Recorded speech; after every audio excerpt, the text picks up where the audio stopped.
Pandian store சீரியலில் அடுத்து வர எபிசோடில் நம்ம கோமதி இருந்துட்டு சரவணனை தேடி போகிறாங்க. சரவணன் வந்து ரொம்பவே பரபரப்பா, இங்கே பாருங்கப்பா, நான் எல்லா டெலிவரியும் கொடுத்தாச்சு, அதனால் கடைக்கு துணைக்கு வரேன்னா தம்பியை கூட்டிகிட்டு போங்க அப்படின்ற மாதிரி வந்து சொல்லிட்டு இருக்காங்க. அதுக்கடுத்து தான் வந்து பார்த்திங்கன்னா, ஏன் அங்கேயே வந்து இவன் சும்மா இருக்கிறதுக்கா, அதெல்லாம் ஒன்றும் தேவையில்லை, கடையை நான் பார்த்துக்கிறேன் அப்படின்னு சொல்லிட்டு நம்ம பாண்டியன் வந்து சொல்லிடுறாங்க. கோமதியை தனியாக கூப்பிட்டு அவன் மனசை ஏதாவது மாற்ற முடியுமான்னு கொஞ்சம் பாரு.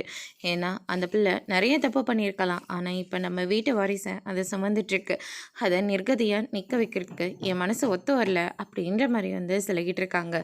நானும் அவன்கிட்ட எவ்வளவோ பேசி பார்த்துட்டேங்க, ஆனால் அவன் மாறுற மாதிரியே இல்லை அப்படின்னு சொல்லிட்டு கோமதியும் ஒரு பக்கம் சொல்லிடுறாங்க. அதுக்கடுத்து தான் இந்த சைடு நம்ம தங்கமயிலும் கோர்ட்டு கிளம்பிட்டு இருக்காங்க. அப்போ பாக்கியமும் மாணிக்கமும் சேர்ந்துக்கிட்டு, இங்கே பாருப்பா, இதுக்கு முன்னே நீ தனியே இருந்து, ஆனால் இப்போ வயிற்றில் ஒரு குழந்தைய வேற வச்சுட்ருக்கு, இந்த வேலை ஏன்னு எத்தனை நாளைக்குன்னு எனக்கு தெரியாது, அதனால் உன்னெல்லாம் உட்கார வச்சுக்கிட்டு இந்த வீட்டில் எங்களால் சாப்பாடெல்லாம் போட முடியாது, அதனால் நீ ஜீவனம்சமாக பணத்தை கேளு, என் சொத்தில் கூட ஒரு பங்கு கேளு அப்படின்ற மாதிரி சொல்லி தங்கமயில் அங்கேருந்து கூட்டிகிட்டு போகிறாங்க. தங்கமயில்கிட்ட உனக்கு இதில் சம்மதமா அப்படின்னு சொல்லிட்டு கேட்கவும், அவருடைய விருப்பம் தான் என்னுடைய விருப்பமோ, நான் செஞ்ச தப்புக்கு நானே தண்டனை அனுபவிச்சுக்கிறேன் அப்படின்ற மாதிரி வந்து சொல்லிட்டு இருக்காங்க.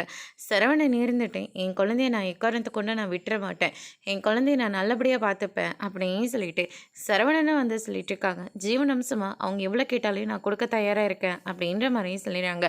அதோட முடிச்சிருக்காங்க.